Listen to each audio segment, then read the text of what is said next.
Hello friend, welcome back to Study Wire YouTube channel. और इस lecture में हम डिस्कस करने जा रहे हैं एमपी पुलिस 2021 की जो वैकेंसी है उसके बारे में। और उसमें ये सारी की सारी चीज़ें हम देखेंगे, जैसे आवेदन पत्र कब से भरे जाएंगे ये आपको पता होगा, सिलेबस क्या है इसके बारे में डिस्कस कर लेंगे। क्या पिछला जैसा ही सिलेबस होगा जो 2016 और 2017 की वैकेंसी में रहा है, या फिर जेल प्रहरी में कुछ अलग से कुछ चीज़ें आई है, क्या वैसा रहेगा या इसमें कुछ चेंज है, वो सारी चीज़ें हम देखेंगे।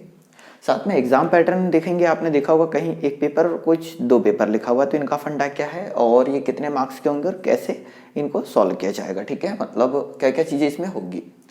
शारीरिक प्रवणता टेस्ट देखेंगे कि शारीरिक प्रवणता टेस्ट मतलब जब आप प्री क्वालिफाई हो जाते हैं, मतलब एग्जाम आपका निकल जाता है, क्योंकि एग्जाम के बाद फिजिकल है ना। तो उसमें दौड़ कैसी होगी, लंबी कूद कैसी होगी, ऊंची कूद है या नहीं, गोला फेंक किस प्रकार का, वो चीज़ें देखेंगे। फिर न्यूनतम शारीरिक आहारताएं देखेंगे। ठीक है, न्यूनतम शारीरिक आहारताएं मतलब आपकी हाइट, चेस्ट कितना चाहिए आपको इस वैकेंसी के लिए कम से कम। ठीक है, उसके बाद हम यहाँ देखेंगे न्यूनतम शैक्षणिक आहारताएं, मतलब कौन कौन लोग इस फॉर्म को अप्लाई कर सकते हैं। ठीक है, 8th वाला कर सकता है, 10th वाला कर सकता है, 12th वाला कर सकता है, जिनने ग्रेजुएशन कर रखा है वो भी, क्योंकि इसमें एक अलग से पोस्ट है रेडियो वालों के लिए। ठीक है, तो उसके लिए कौन कौन अप्लाई कर सकता है वो सारी चीज़ें हम यहाँ देखेंगे। आयु सीमा, ये मोस्टली क्वेश्चन आता है कि कौन कौन लोग इसे फॉर्म भर सकते हैं, कम से कम कितनी आयु और ज़्यादा से ज़्यादा कितनी आयु, और अदर राज्य वाले कितनी आयु के हैं तो भर सकते हैं, और अन्य राज्य और राज्य वालों के लिए क्या प्रावधान है, वो सारी चीज़ें। और उसके बाद कुल पद रेडियो और अदर देन रेडियो के लिए। ठीक है, तो ये सारी चीज़ें हम डिस्कस करेंगे। एक चीज़ पहले मैं बता दूं कि अगर कोई मुझसे ऑफलाइन पढ़ना चाहता है तो मैं संकल्प कोचिंग क्लास कारगिल चौक बैतुल में पढ़ाता हूँ, आप मुझसे संपर्क कर सकते हैं। ठीक है, और मेरा व्हाट्सअप नंबर आपको डिस्क्रिप्शन बॉक्स में मिल जाएगा, तो वहाँ आप देख सकते हैं। ठीक है, तो आइए हम ये सारी चीज़ें स्टार्ट करते हैं। और एक चीज़ और कि मैंने एक दो लेक्चर डाल रखे हैं कि एमपी पुलिस की तैयारी एक्चुअल में आपको करना कैसे है, तो आप उन्हें भी देख लीजिए, तो आपको वहाँ से बहुत ज़्यादा हेल्प मिल जाएगी कि आपको जितना मैंने वहाँ बताया आपको उतना ही पढ़ना है। ठीक है, मतलब आपको जब वीडियो एंड होगा तो स्क्रीन पर 2 वीडियो शो करेंगे, तो उन दोनों में से आप कोई भी एक देख सकते हैं। तो देखिए, सबसे पहले आवेदन पत्र भरने की तिथि। ठीक है, तो आवेदन पत्र भरने की तिथि है 31/12 से। ठीक है, 31/12/2020 से। तो ये आप जान रहे हैं कि इसी महीने मतलब 31 दिसंबर से अंतिम दिन 2020 का। ठीक है, इस साल का अंतिम दिन से फॉर्म भरना स्टार्ट हो जाएंगे।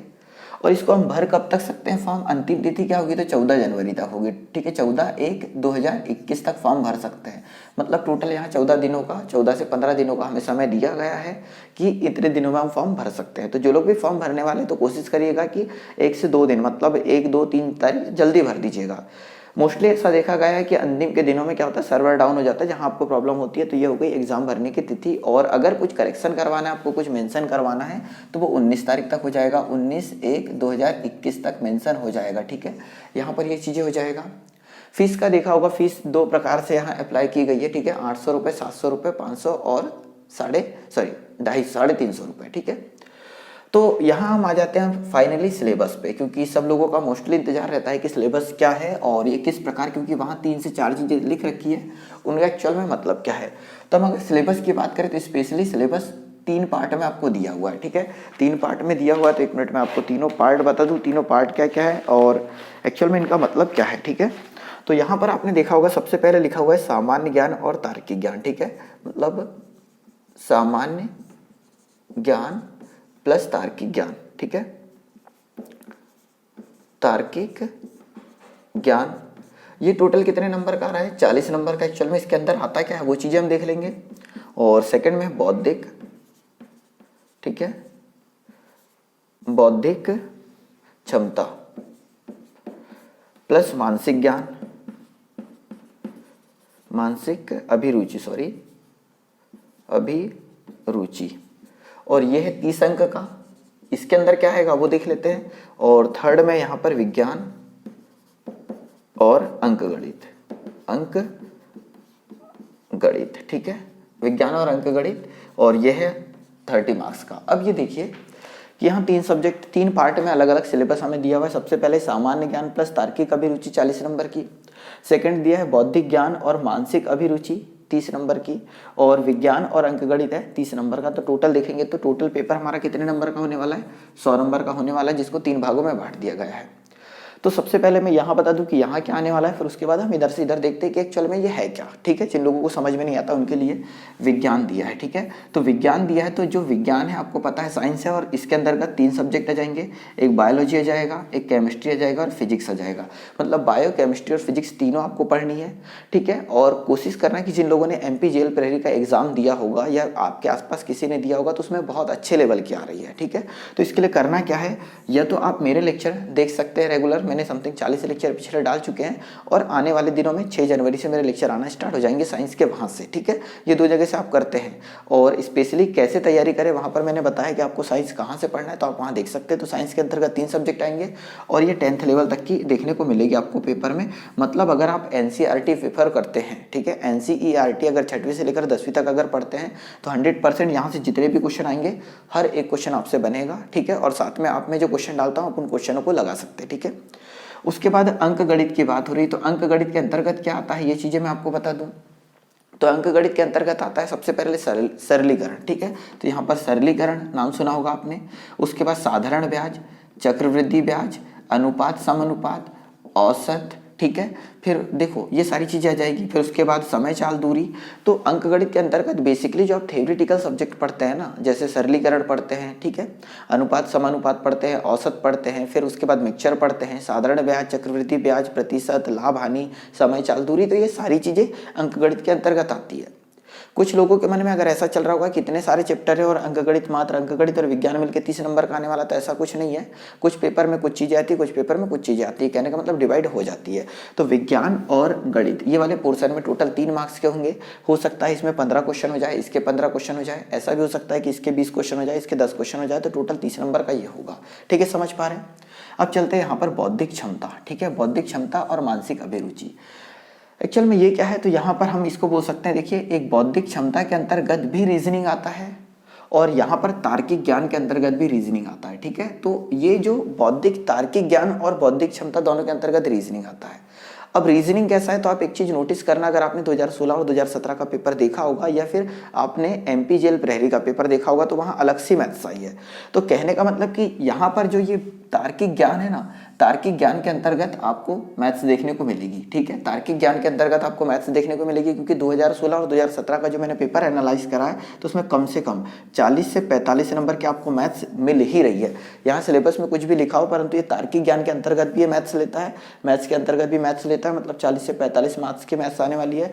और बौद्धिक क्षमता के अंतर्गत रीजनिंग आने वाली है। ठीक है, तो रीजनिंग में हम पढ़ते हैं कोडिंग, डिकोडिंग, रक्त संबंध, समय, दूरी, चाल, यहाँ पर भी होता है। ठीक है, दिशा और दूरी जिसको हम बोलते हैं। ठीक है, और सारी चीजें यहाँ पर होती है, घड़ी होता है, कैलेंडर होता है, पासा होता है, न्याय निगमन होता है। तो स्पेशली न्याय निगमन को फोकस करिएगा, पासा को फोकस करिएगा। तो बौद्धिक क्षमता में आपको रीजनिंग पढ़ना, ये तार्किक ज्ञान के अंतर्गत भी आपको गणित देखने को मिलेगा। ठीक है, ये आप समझ जाइएगा और 10वीं तक आपको पढ़ना है। मानसिक अभिरुचि को अगर हम देखें तो मानसिक अभिरुचि के अंतर्गत आपने कुछ तर्क और ज्ञान वाले क्वेश्चन देखे होंगे। ठीक है, मतलब एक रीजनिंग में एक स्टेटमेंट एंड कंक्लूजन होते हैं। ठीक है, आपको स्टेटमेंट दिया होता है कि ये घटनाएं हैं, तो फाइनल कंक्लूजन क्या होगा। ठीक है, कथन और तर्क, तो ये आते हैं किसके, मानसिक अभिरुचि के अंतर्गत।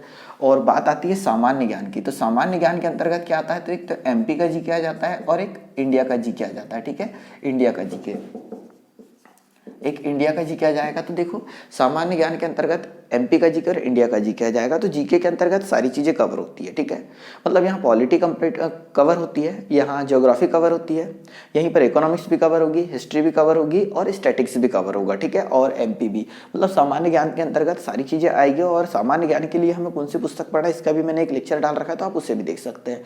क्लियर है, तो ये सारी चीजें हमने देखी, तो ये होगा हमारा सिलेबस। और भी अगर आपको कुछ भी प्रॉब्लम हो तो आप कमेंट बॉक्स में कमेंट कर देना, तो मैं आने वाले लेक्चर में, ठीक है, आने वाले लेक्चर में जो भी आपकी प्रॉब्लम होगी सिलेबस से जुड़ी, इन चैप्टरों से जुड़ी या पिछले पेपरों से जुड़ी, तो हर एक चीज मैं जरूर क्लियर करूंगा। तो हम यहाँ पर सेकंड चीज समझ चुके हैं कि हमारा सिलेबस क्या होगा, और स्पेशली 10वीं तक की NCERT बेस ही पेपर आएगा। अब हम आगे देखते हैं, थर्ड हमारा यहाँ पर दिया हुआ है। ठीक है, हमने लिखा हुआ है कि एग्जाम पैटर्न 2 चरण है। ठीक है, तो प्रथम चरण में क्या होगा, तो हमने जब एग्जाम फॉर्म भर देंगे तो प्रथम चरण में हमारे एग्जाम होंगे। ठीक है, एग्जाम होंगे, मतलब एग्जाम हमारा कितने मार्क्स का होना है, तो 100 अंक का होना है। ठीक है, एग्जाम कितने अंक का होना है, 100 अंक का, मतलब टोटल 100 अंक का पेपर आएगा। और इसके लिए समय होगा आपके पास 2 घंटे। ठीक है, कितने घंटे होगा, 2 घंटे, मतलब 100 पेपर 100 अंक का पेपर है, 2 घंटे मतलब 120 हमारे पास यहाँ मिनट है। तो हम ये बोल सकते हैं कि 120 मिनट में हमें 100 क्वेश्चन सॉल्व करने होंगे।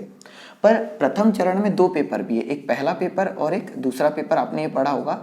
तो पहला पेपर किन लोगों को देना है, तो जो लोग एमपी पुलिस जीडी का फॉर्म भर रहे हैं, या फिर जो लोग एक देखो यहाँ पर एक रेडियो की वैकेंसी है और एक जीडी की वैकेंसी है और एक एसएएफ की है, ठीक है।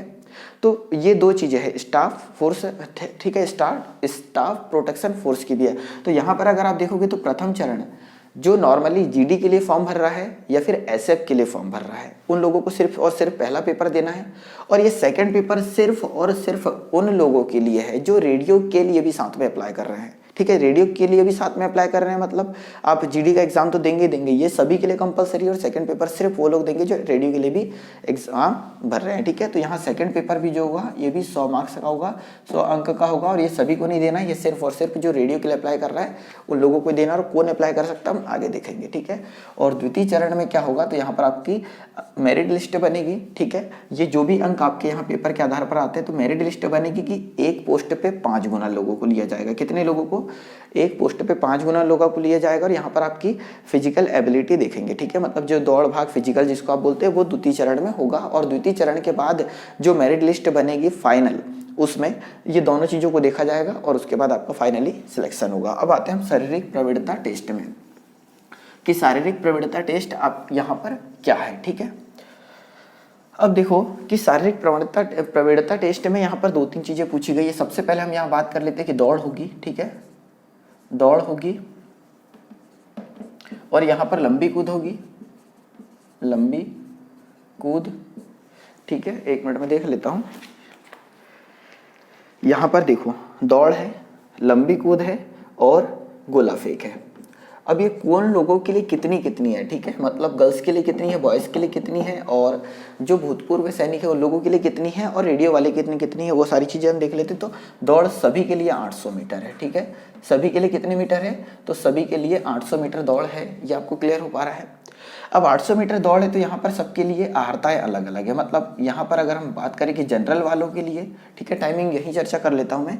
दौड़ सभी के लिए 800 मीटर है। जनरल वाले की हम बात करें, फिर यहाँ पर आ जाएगा ओबीसी, और यहीं पर आ जाएगा एससी। इन सभी के लिए जो टाइम है वो टाइम यहाँ पर आपको दिया है कि 2 मिनट, ठीक है, 2 मिनट 45 सेकंड में दौड़ पूरी करनी है, ठीक है। मतलब आप अभी से अगर प्रैक्टिस करोगे तो ज़्यादा बेटर रहेगा अगर आपकी तैयारी अच्छी है, ठीक है। ऐसा मत करना कि लास्ट के दिनों में हम पढ़ें। तो 800 मीटर दौड़ है, जनरल वाले, ओबीसी वाले और एससी वालों के लिए 2 मिनट 45 सेकेंड का समय है, ठीक है। और वहीं पर ये 800 मीटर, ठीक है, तो ये किसके लिए हो जाएगा, मेन के लिए हो जाएगा, ठीक है। मेल के लिए हो जाएगा कितना, 2 मिनट 45 सेकेंड। और अगर हम फीमेल की बात करें, ठीक है, फीमेल की बात करें तो उन लोगों को यहाँ पर दिया गया है 4 मिनट, ठीक है। तो फीमेल को भी 800 मीटर दौड़ना है और कितना मिनट दिया है, 4 मिनट दिया हुआ है। तो बेसिकली इतने में आराम से हम निकाल सकते हैं। और वहीं पर अगर हम बात करें अलग से, देखो भूतपूर्व सैनिक के लिए यहाँ पर अगर हम बात करें तो जो भूतपूर्व सैनिक है, तो भूतपूर्व सैनिक के लिए थोड़ा सा ये समय चेंज कर रहा है। कितना समय है, तो यहाँ 3 मिनट, ठीक है, 3 मिनट 15 सेकेंड का समय है, ठीक है। बाकी जितने लोगों के लिए भी सेम आहारता है, सबको 2 मिनट 45 सेकेंड है, ठीक है। जितने भी मेल होंगे सभी के लिए, सिर्फ भूतपूर्व सैनिक के लिए समय है। रेडियो वालों को भी इसी समय में दौड़ना है। फीमेल के लिए 4 मिनट है, ठीक है, भूतपूर्व सैनिक हो या फिर जो भी हो, ठीक है। अब बात आती है लंबी कूद की। तो लंबी कूद अगर मेल की हम बात करें, ठीक है, मेल की अगर हम बात करें तो मेल को कूदना है यहाँ पर 19 फीट, ठीक, सॉरी, लंबी कूद कूदना है 13 फीट, ठीक है। लंबी कूद कितनी कूदना है आपको, 13 फीट कूदना है मेल को स्पेशली। और बात करें हम फीमेल की तो उनको 10 फीट कूदना है। आप किसी भी कैटेगरी हो कोई दिक्कत नहीं है। तो मेल हर एक को 13 फीट कूदना है और फीमेल को कितना कूदना है, तो 10 फीट कूदना है। ये आपको सारी आहारता यहाँ पर दे रखी है। और जो होमगार्ड वाले होंगे उनके लिए 12 फीट। अब यहाँ पर हम बात कर लेते हैं गोला फेंक की, ठीक है। ये गोला फेंक दे रखा है, तो गोला फेंक कैसा क्या है, तो अगर हम मेल की बात करें तो मेल के लिए है 19 फीट फेंकना है आपको, ठीक है। मेल को कितने फीट फेंकना है, 19 फीट फेंकना है। और उस गोले का वजन कितना होगा, तो गोले का वजन होगा 7.26 kg होगा, ठीक है। तो मेल को फेंकना है कितना, 19 फीट, और जो गोले का वजन होगा वो होगा 7.2 kg। और इसकी ज़्यादा प्रैक्टिस ना करें क्योंकि हाथ में थोड़ी प्रॉब्लम आ जाती है ना, तो आप अंतिम में प्रैक्टिस कर सकते हैं जब आपका एग्जाम निकल जाए, दौड़ आपकी अच्छे से होने लगे, ठीक है, ग्राउंड में। उसके बाद अब उसके बाद हम ये बोल सकते हैं कि ये मेल के लिए हुआ। फीमेल के लिए है यहाँ पर एक्चुअली टोटल 15 फीट, ठीक है। हम ये बोल सकते हैं कि फीमेल को कितने फीट फेंकना है, 15 फीट फेंकना है, और जो भूतपूर्व सैनिक और होमगार्ड वाले हैं उनको 17 फीट फेंकना है। ठीक है, ये आपको याद है रखना है कि गोला फेंक, ठीक है। और फीमेल के लिए जो वजन का है, ठीक है, गोला जो इसका वजन है वो है 4 kg का, ठीक है, 4 kg का। तो ये याद रखना, मेल को टोटल 19 फीट फेंकना है गोला और वजन होगा उसका 7.26 kg। फीमेल को फेंकना है 15 फीट और उसका वजन होगा 4 kg, और भूतपूर्व सैनिक को फेंकना है 17 फीट और वजन यही होगा 7.26 kg। ठीक है, तो ये सारी जानकारी यहाँ पर थी। अगर फिर भी कोई डाउट अगर रह जाए तो आप कमेंट बॉक्स में कमेंट कर सकते हैं, मैं आपको आंसर जरूर दूंगा, है ना। ये हो गया शारीरिक प्रवृत्ता टेस्ट। ठीक है, यहाँ तक हम सारी चीजें देख सकते हैं। अब न्यूनतम शारीरिक आहारताएं, ये क्या है वो चीजें देख लेते हैं हम यहाँ। ठीक है, हो सकता है लेक्चर थोड़ा लंबा हो रहा हो, परंतु आप देख लीजिए, तो इससे क्या होगा कि आपको आगे तक कोई डाउट नहीं रहेगा। और हमने बहुत सारे पिछले लेक्चर डाल रखे हैं, तो आप उन्हें भी देख सकते हैं। न्यूनतम शारीरिक आहारताएं, ठीक है, तो ये बहुत एक सिंपल सी चीज़ है कि हमें एक्चुअल में फिजिकल हमारा क्या अभी से होना चाहिए, हमारा शारीरिक मापदंड क्या होना चाहिए, वो लोग इसको फॉर्म भर सकते हैं।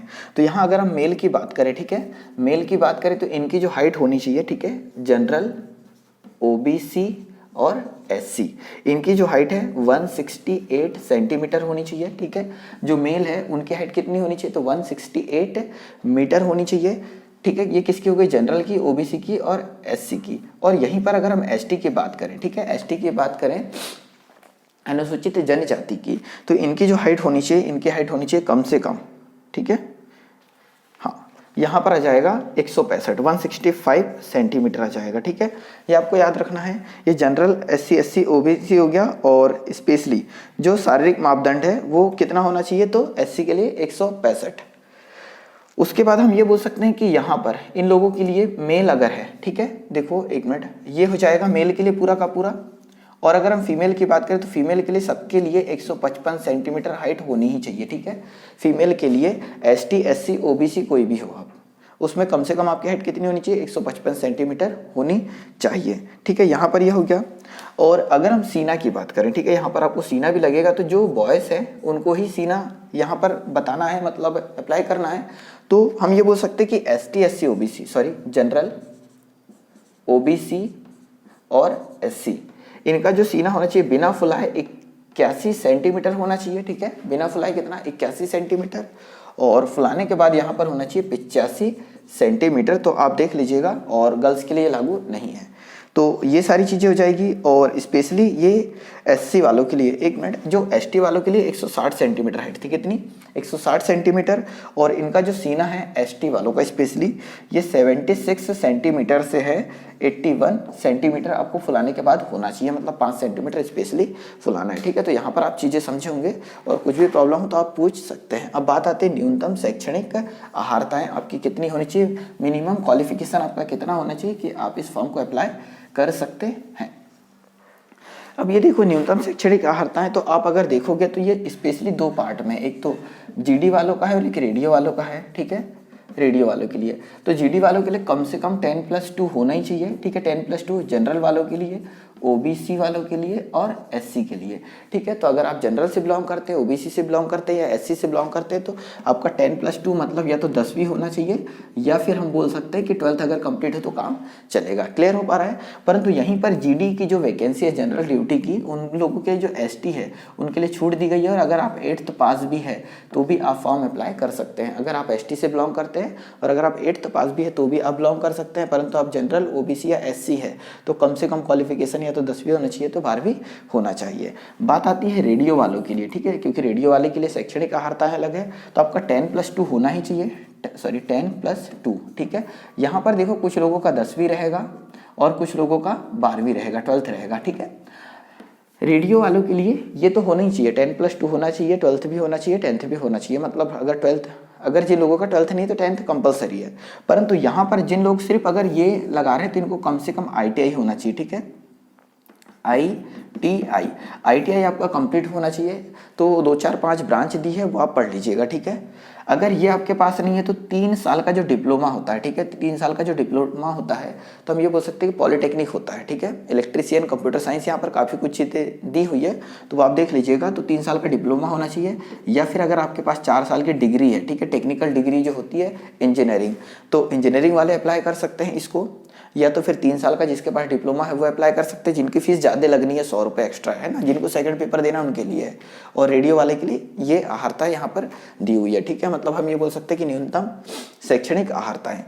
अब बात आ जाती है कि आप कौन कौन इस फॉर्म को अप्लाई कर सकता है, मतलब एज क्या होनी चाहिए, मिनिमम और मैक्सिमम।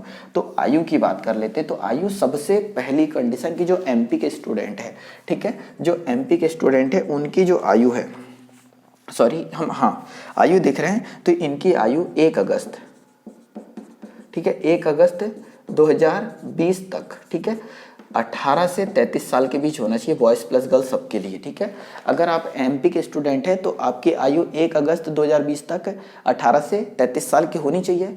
और अगर आप एमपी के स्टूडेंट हैं तो ये 1 अगस्त तक, अगर आप 18 साल के हो चुके हैं 20 तक, तो आप इसको अप्लाई कर सकते हैं फॉर्म, अदरवाइज नहीं कर सकते, आपको वेट करना होगा। और जो लोग 33 पार हो चुके हैं तो अगर आप एमपी के स्टूडेंट हैं तो सभी को 5 साल का एक्सटेंशन दिया हुआ है, मतलब 5 साल की छूट दी हुई है, आप अप्लाई कर सकते हैं जो एमपी के स्टूडेंट है स्पेशली वो।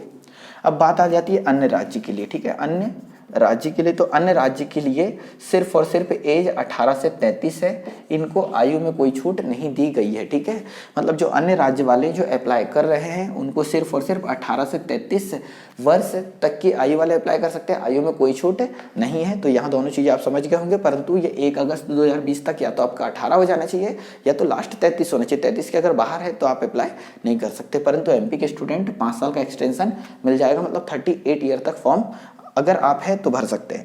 अन्य राज्य वाले बिल्कुल इस वैकेंसी में फॉर्म भर सकते हैं। तो यहाँ पर अन्य राज्य मैंने लिखा है, तो अन्य राज्य वाले में जो ओपन वैकेंसी है, ठीक है, ओपन वैकेंसी है उसमें ही फॉर्म भर सकते हैं। बाकी जो रिजर्व कैटेगरी है, मतलब एसटी के लिए अलग, एससी के लिए अलग, ओबीसी के लिए अलग, जो 33% आरक्षण गर्ल्स को दिया गया है, वहीं पर भूतपूर्व सैनिक को 10% दिया गया, तो ये अगर और 15% और दिया, होम गार्ड को दिया गया, तो इस प्रकार के अगर हम आरक्षण को हटा दिया जाए तो एक अन्य जो सीट बचती है तो उसमें अन्य राज्य वाले अप्लाई कर सकते हैं, मतलब ओपन जो वैकेंसी है उसमें, और राज्य वाले सभी के लिए अप्लाई कर सकते हैं। कुल पद यहाँ पर रेडियो वालों के लिए, ठीक है, तो कुल पदों की हम बात कर लेते हैं। तो अगर जो रेडियो के लिए अप्लाई कर रहा है तो वहाँ 38 टोटल 138 पद है टोटल, ठीक है। तो यहाँ पर मैं बता देता हूँ ओबीसी के लिए, रेडियो के लिए ओबीसी के लिए 58 पद दिए गए हैं, एक्स सर्विसमैन के लिए 14 पद है, होमगार्ड वालों के लिए 21 पद है, और फीमेल के लिए 33% आरक्षण के साथ 45 पद है, ठीक है। यहाँ रेडियो में तो मैंने ये बोल के बता दिया, जिन लोगों को अगर ये जानकारी चाहिए होगी तो थोड़ा सा वीडियो बैक करके सुन लीजिएगा। अदर देन रेडियो मतलब रेडियो वालों को छोड़कर जितनी भी वैकेंसी हमारी बचती है, ठीक है, तो इसमें टोटल की अगर हम बात करें तो इसमें 38,600 पद है, ठीक है। इसमें टोटल पद आ रहे हैं कितने, अदर देन रेडियो, इसकी बात करें तो यहाँ पर 3862 है ना, क्योंकि टोटल तो 4000 वैकेंसी है, 3862 पद आ रहे हैं। तो 3862 पद टोटल अन्य अदर देन रेडियो, मतलब रेडियो वालों को छोड़कर जिसमें आप सभी लोग अप्लाई करेंगे, तो ये है पोस्ट टोटल 3862। और इसमें भी जो सुन लीजिएगा कि ओपन जो है, ठीक है, ओपन मतलब जिनको अन्य राज्य वाले भर सकते हैं, तो ओपन के लिए मात्र और मात्र 387 पोस्ट है, ठीक है, अन्य राज्यों वालों के लिए मात्र 387 ये ओपन है। ये एमपी वालों के लिए भी, बाहर वालों के लिए भी जो ज़्यादा मार्क्स लाएगा उनको ये पोस्ट मिलेगी, ठीक है। हम यहीं पर अगर हम बात करें तो ये जो पोस्ट है 3862 इसमें मिलेगी टोटल जीडी की, ठीक है, जीडी यहाँ पर जीडी क्या जाएगी, जनरल ड्यूटी 1748 पोस्ट, ठीक है, और एक्स सर्विस मैन के लिए यहाँ 580 पोस्ट है, फीमेल के लिए है 1147 पोस्ट, और टोटल है 3862 पोस्ट, ठीक है। और जीडी को भी 2 भागों में बांट दिया है, ठीक है, जो जीडी है इसको स्पेशली 2 भागों में बांटा है, एक तो DEF इसमें 3477 पोस्ट अलग कर दी है, और SAF इसकी पोस्ट 385 अलग कर दी है, ठीक है। तो हमने ये काफ़ी कुछ जानकारी देखी, हो सकता है कि आपके माइंड में और कुछ भी डाउट चल रहे हैं, क्योंकि ये आपके माइंड में बहुत सारी चीज़ें चल रही होगी, मैं हर चीज़ नहीं पढ़ सकता, परंतु जितना मुझे लगता है कि आप क्या क्या चीज़ें आपको पता होनी चाहिए, और बेसिकली ये सभी लोगों को पता होना चाहिए यहाँ तक। ठीक है। तो आप बहुत अच्छे से तैयारी करिए। और जिन लोगों ने मेरे पुराने बहुत सारे लेक्चर डल रखे हैं, मैथ्स के डल रखे हैं कम से कम 20 से 25 लेक्चर, 30 से ज़्यादा लेक्चर मेरे साइंस के डल रखे हैं और रीजनिंग के समथिंग 8 से 10 लेक्चर डल रखे हैं, तो आप उन्हें देखिए, ठीक है। और 6 तारीख के बाद जैसे मैं फ्री होता हूँ तो आपके आने वाले लेक्चर आने लगेंगे, ठीक है। तो और फर्स्ट टाइम अगर आप चैनल पर आ रहे हैं तो चैनल सब्सक्राइब जरूर कर देना, और वीडियो अगर पसंद आया तो इसको ज़्यादा से ज़्यादा लोग तक शेयर जरूर करो, क्योंकि ये सारी की सारी जानकारी हर एक को पता होनी चाहिए, ठीक है। उसके बाद ही आप MP पुलिस का फॉर्म भरे, ज़्यादा बेटर होगा। और कोई भी क्वेरी होगी आप कमेंट बॉक्स में कमेंट कर सकते हैं, मैं बिल्कुल उनका रिप्लाई दूंगा, या तो आपको कमेंट्स बॉक्स में मेरा व्हाट्सएप नंबर मिल जाएगा डिस्क्रिप्शन बॉक्स में, ठीक है। तो इस लेक्चर में इतना ही, अगला लेक्चर में हम फिर मुलाकात होगी बहुत जल्द। वीडियो देखने के लिए बहुत बहुत धन्यवाद। जय हिंद, जय भारत।